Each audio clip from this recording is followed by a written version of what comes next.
Fabrica. Let's talk about peppers today. So our Taínos had a word for hot pepper. It was called ají, and we still use it today in Spanish. So ají, hot pepper.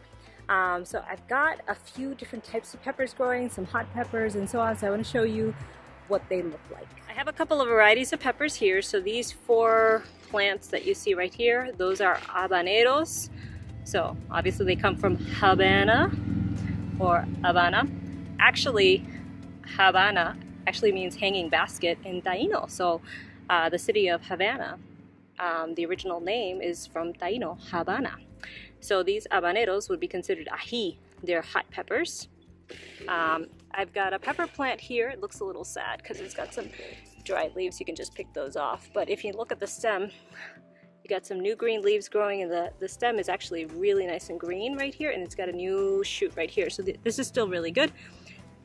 This pepper plant actually was started last year outside. I've been trying to keep it alive, and it didn't do so well indoors, so I'm going to transplant it outdoors again this year. So it's still pretty healthy, and it has a new growth right there.